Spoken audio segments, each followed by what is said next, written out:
బర్మాలో ఇది అతి పురాతన లైబ్రరీ.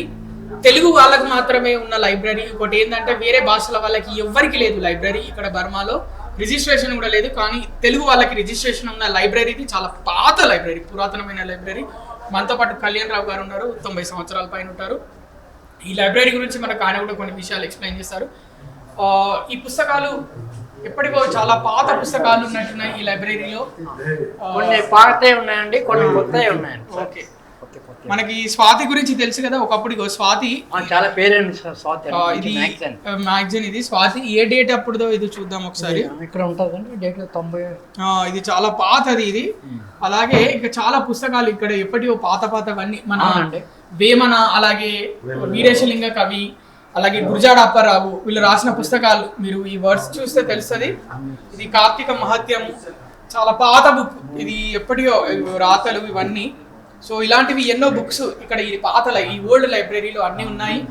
ఇంకా సార్ ఈ బుక్స్ గురించి కొంచెం చెప్పండి, ఒక 2 మాటలు ఈ బుక్స్ గురించి. ఇందులో నవల్స్ ఉన్నాయండి, ఇందులో మ్యాగజైన్స్ ఉన్నాయండి, ఇందులో డిటెక్టివ్ పుస్తకాలు ఉన్నాయండి సార్, ఇందులో చరిత్రలు ఉన్నాయండి సార్.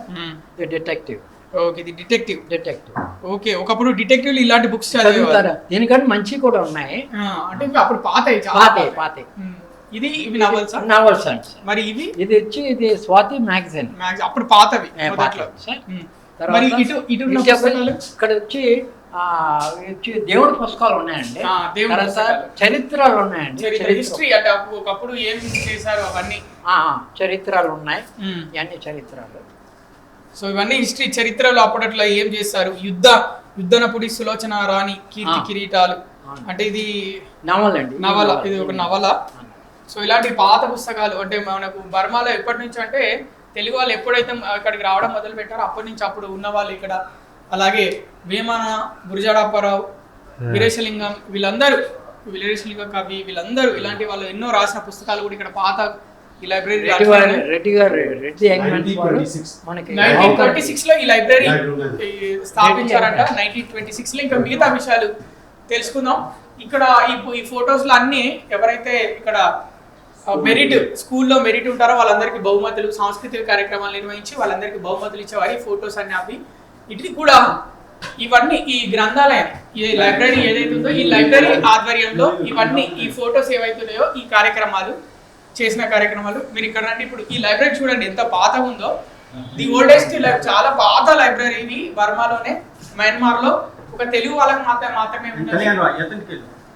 ఇంకా మీరు ఇక్కడ చూసుకుంటే సేమ్ అవే కార్యక్రమాలు. ఇక్కడ ప్లీజ్ కమ్ క్లోజర్. ఇక్కడ ఎన్టీ రామారావు మన ఆంధ్రప్రదేశ్ మాజీ ముఖ్యమంత్రి, ఉమ్మడి ఆంధ్రప్రదేశ్ అప్పుడు నటుడు ఎన్టీ రామారావు. పక్కన బర్మాకి స్వాతంత్రం తీసుకొచ్చిన అతని పేరేంటి? ఓజో ఔసా. బర్మాకి స్వాతంత్రం తీసుకొచ్చిన వాళ్ళు. ఇక మిగతా వాళ్ళు మహాత్మా గాంధీ, అలాగే సర్దార్ వల్లభాయ్ పటేల్, అలాగే వీళ్ళందరూ ఎంతో మంది అంటే వాళ్ళ గుర్తులుగా ఫోటోలు పెట్టుకున్నారు ఇక్కడ. ఇటువైపు చూసుకుంటే వీళ్ళు ఈ లైబ్రరీ స్థాపించింది వీళ్ళేనంట. ఈ లైబ్రరీ స్థాపించింది ఈ రెడ్డి యంగ్ మ్యాన్స్, ముఖ్యంగా కర్రీ అప్పారెడ్డి గారు. మిగతా ఈ రెడ్డి వాళ్ళు ఎవరైతే ఉన్నారో వాళ్ళే ఇక్కడ లైబ్రరీ రావడానికి ముఖ్య పాత్ర పోషించారని పెద్దనే చెప్తున్నారు. సో కళ్యాణ్ రావు గారు మీరు చూస్తున్నారు. వేమన చుక్కల వలె కర్పూరపు ముక్కల వలె నీదు కీర్తి ముల్లోకములన్ క్రిక్కిరిసి పెక్కటిల్లెన్ అని అక్కడ చిన్న పద్యం కవిత్వం అది అంతే ఉంది. సో అలాగే వీరేశలింగం గారి ఫోటో ఉంది. ఆయన రాసించిన అవన్నీ వివేకవర్ధి ఆయన ఏమేమైతే రాశారో అవన్నీ ఉన్నాయి. గురజాడ అప్పారావు, గురజాడ కన్యాశుల్కం, అలాగే మనకు గురజాడ అప్పారావు గురించి మనం కొత్తగా చెప్పాల్సిన అవసరం లేదు. సో ఇక ఫైనల్ గా ఇక్కడ చూసుకుంటే రండి.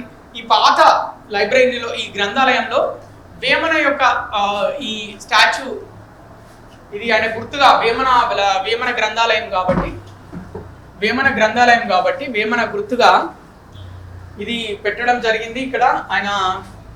అలాగే ముఖ్యంగా ఏంటంటే ఇది వేమన ఇలా చేయిపెట్టి వచ్చిన వాళ్ళు. సో ఆయన వేసుకున్న చెప్పులు అంటే ఆయన గుర్తుగా ఇది ఎప్పుడో తయారు చేసి ఆయన స్టాచ్యూ కూడా పెట్టారు. ఈ పాత చెప్పులు ఇవన్నీ బర్మాలో మన తెలుగు వాళ్ళు ఒక గ్రంథాలయంలో గుర్తుగా ఇలా వేమన గుర్తుగా ఇలాంటివన్నీ పెట్టుకున్నారు. ఇలా ఒక స్టాచ్యూ కూడా చేసి పెట్టారంటే మామూలు విషయం కాదు. సో మన వాళ్ళం అంటే ఎంత అభిమానం, మన వాళ్ళంటే మన వాళ్ళకున్న గొప్పతనం అలానే ఎప్పటికీ చిరస్థాయిగా నిలిచిపోవాలి అనే ఉద్దేశంతో ఇప్పటికీ చిరస్మరణీయంగా ఉండాలని గుర్తుగా ఇలాంటివన్నీ పెట్టుకొని, ఇది ఇంకా పాతబడ్డ లైబ్రరీ కన్నా అయినా గుర్తుగా ఇవన్నీ చూసుకుంటే పాత రోజులన్నీ గుర్తొస్తాయని పెద్ద అని చెప్తున్నారు. సో మరి ఇది బర్మాలో ఉన్న పాత గ్రంథాలయం, ఏకైక గ్రంథాలయం, ఒక తెలుగు భాష వాళ్ళకు మాత్రమే ఉన్న గ్రంథాలయం, మిగతా వాళ్ళకి ఎవరికి లేదు, విత్ రిజిస్ట్రేషన్ మనకే ఉంది.